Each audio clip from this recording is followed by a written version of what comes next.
Inovasi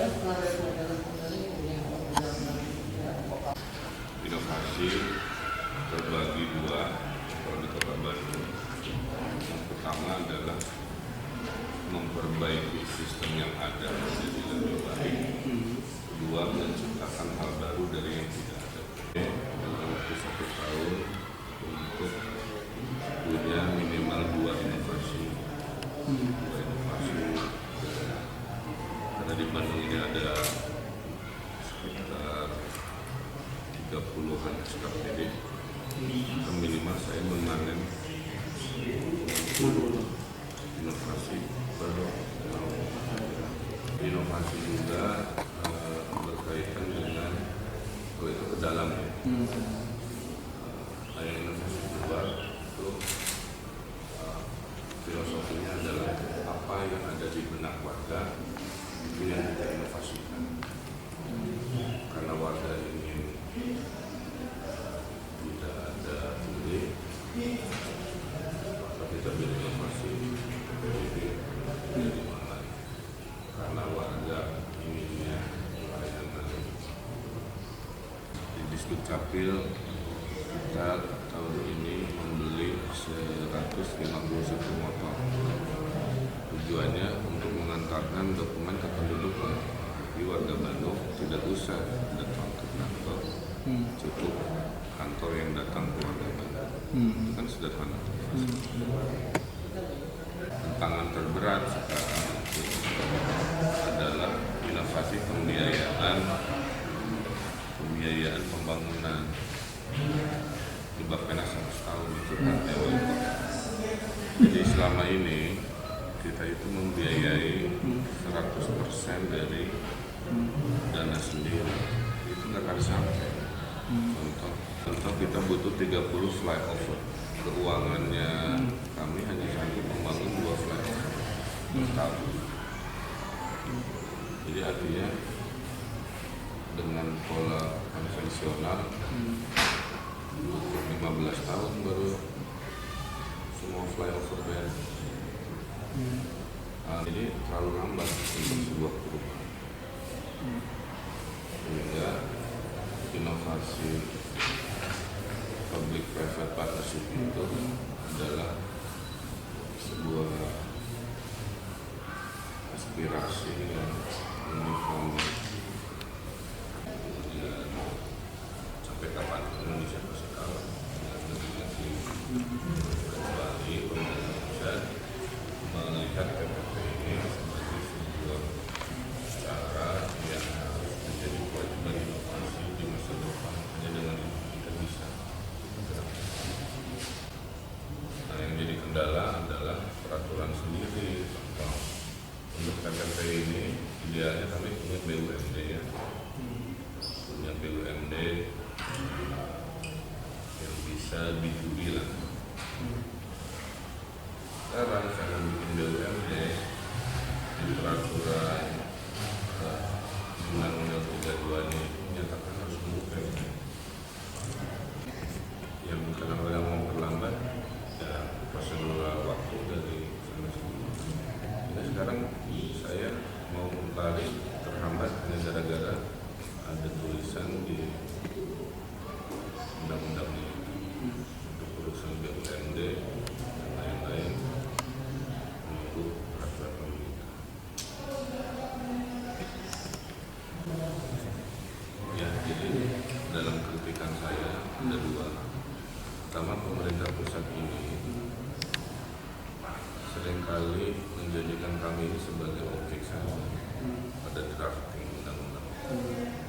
Harusnya kami wali kota, bupati betul-betul dilibatkan secara aktif sampai detik terakhir drafting undang-undang.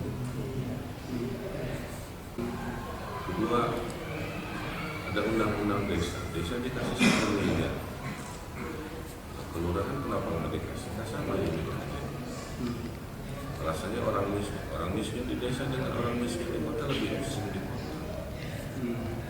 Lebih terekspos urusan kriminalitas, kejahatan dan lain dibanding desa. Kelurahannya nggak dihitung. Karena kami nggak diajak. Pendidikan lagi saya KTP. Saya bosan udah setahun di demo dimarahin oleh warga yang ngurus KTP nggak jadi-jadi. Karena apa? Karena kita di pusat, akhirnya kita jadi maki-maki, lurah camat dimaki-maki, warga terkendala nggak bisa ngurusin dan bisnis. Saya juga mau orang saya senang kerjanya cepat terhambat dengan bahan KTP-nya nunggu mulai dari jadi artinya banyak hal-hal kita ini menunggu membangun Indonesia itu harus membuat punishment. Saya pakai jadi berkeras gunakan metode reward punishment ini sebagai cara mengakselerasi. Misalnya siapa kota yang sakitnya C, dana daerahnya atau siapa daerah yang sakitnya bisa B atau A, dana DAU-nya atau DAK khususnya ini siapa LPPD-nya baik. Ini sekarang nggak ada, jadi nggak ada hukuman, cuek aja, nggak ada reward juga, santai aja. Membolehkan terjadinya sebuah inovasi selama tidak ada kerugian negara, kayak asas aja kan, tidak ada kerugian negara, tidak ada asas KKN, udah jalanin aja. Walaupun menyantol kemana, kadang-kadang peraturan kan dibuat berdasarkan aspek-aspek saat itu. Pasal aspek-aspeknya berubah karena dinamika ekonomi. Mengundur undang-undang baru berinovasi. Jadi pertanyaannya, bikin inovasi dulu baru peraturan mengikuti atau peraturan dulu baru berinovasi. Nah, filosofi yang sekarang itu aturan dulu Pak baru berinovasi. Sama. Inovasi itu selalu lahir gagasan baru melebihi zaman. Karena filosofinya aturan dulu baru boleh berinovasi. Seorang profesor di Amerika bilang ke saya, Indonesia itu bisa menjadi hebat dengan dua cara. Punya presiden yang penuh inovasi, atau punya wali kota yang penuh inovasi dan kompak. Jadi menuju hebat itu bisa satu pemimpin luar biasa atau di bawah yang receh-receh ini kompak. Nah, saya menggunakan pintu kedua. Kenapa saya berbagi software saya ke puluhan kota kabupaten menerjemahkan si cerita profesional. Jadi kalau 500 kota ini gerak sendiri dengan kekompakan, Indonesia bisa juga. Satu, dua, Kami masukan. Ya intinya banyak inovasi daerah ini terhambat oleh regulasi-regulasi, itu aja beritanya. Banyak masuk ke termasuk dari saya, inovasi-inovasi itu dari daerah itu banyak tidak bisa bergerak karena kadang-kadang ada cantolan peraturannya. Karena cara berpikirnya itu aturan dulu baru berinovasi, menurut saya keliru. Harusnya berinovasi dulu baru peraturan menyesuaikan. Kalau harus peraturan dulu, biasanya inovasi-inovasi jadi banyak tidak berkembang karena inovasi kan berimajinasi ya, memperbaiki pelayanan dan lain sebagainya. Nah ini mengakibatkan inovasi-inovasi di daerah ini terlalu lambat. Maka perlu ada diskresi. Kalau nggak ada regulasi, kita ditakut-takuti, nanti melanggar aturan, nanti ini itu. KPK. Jadi saran saya sebenarnya berilah diskresi berinovasi pada daerah selama asas tidak ada KKN gitu ya, asas tidak merugikan negaranya hadir, bisa diyakini, dipersilahkan diskresi itu. Karena kalau tanpa itu negara ini nggak maju-maju. Sejatinya inovasi itu kan menghadirkan yang baru, tidak pernah ada. Kalau Kota Bandung sendiri Pak yang inovasi perkendalanya gitu. Saya kayak kabel car. Tadinya saya berinovasi cukup ditunjuk langsung dengan izin usaha transportasi ya. Ternyata kan nggak bisa, menurut peraturan harus dilelang dulu, setahun hilang kan. Tetapi cepat mau datang, saya mau bangun macam-macam kerjasama, kita nggak punya BUMD-nya kan, masih perusahaan. Mau bikin perusahaan, undang-undang yang menyatakan di Undang-Undang 23 ya, harus pakai PP. PP nama-nama sana ayah. Kumaha itu kurang cicing, kumaha itu bisnis lewat, terus peluang hilang, terus kota mandek, kumaha. Ya. Nah, kita konsultasi ke Depdagri, selama PP itu belum ada, gunakan hukum yang ada, jadi nggak boleh ada kekosongan referensi hukum. Tapi kan di dewannya masih belum yakin kalau ya kalau dengan itu memadai, jadi masih berdinamika. Jadi kadang-kadang saya pengen lari, terhambat oleh aturan sendiri. Kira-kira itu. Jadi negeri ini kadang-kadang tidak bergerak cepat bukan karena kitanya tidak pintar. Ingat nggak waktu KA 2015? Hah? Dikasih waktu hanya 60 hari, terus ngerjain 60 proyek.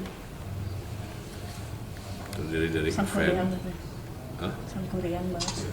Terdiri dari 60 kegiatan, terdiri dari setengahnya event, setengahnya proyek kan. Gerbang pastur, trotoar, ini itu. Itu pakai, kalau pakai peraturan normal, itu 1,5 tahun loh. Idenya dulu, ya, ini beres 60 hari. Kenapa? Saya dilindungi oleh kan. Wali boleh tunjuk langsung selama penunjukan dilengkapi oleh kejaksaan, kepolisian, BPKP, ya, supaya fair kan. Itu bisa. Jadi artinya membangun 1,5 tahun bisa hanya 2 bulan, kan keren.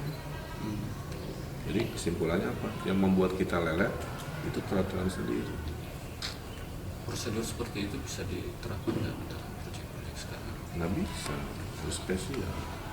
Pemerintah ini kalau mau desentralisasi ini jangan setengah-setengah gitu.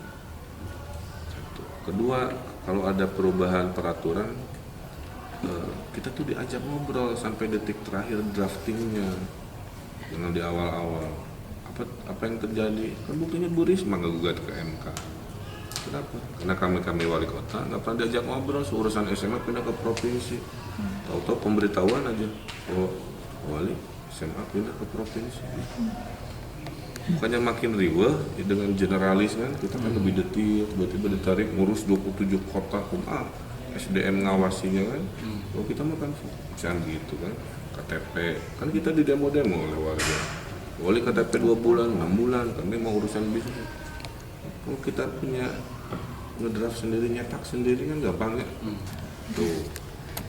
Jadi bagi saya kadang-kadang desentralisasinya setengah hati, itu yang membuat kami di daerah inovasinya lambat. Akumulasi dari semua ini, Indonesia pasti kalah bersaing dengan negara-negara lain. Makanya disitulah kami memohon wali kota bupati ini diberi diskresi untuk berinovasi. Pada saat inovasi itu nggak ada cantolannya, tetap diizinkan selama asas tidak KKN dan tidak ada kerugian negara, itu bisa diyakini gitu. Itu yang barusan disampaikan PP. Terus tanggapannya seperti apa? Cuma Yang dimasukkan pengumpul data.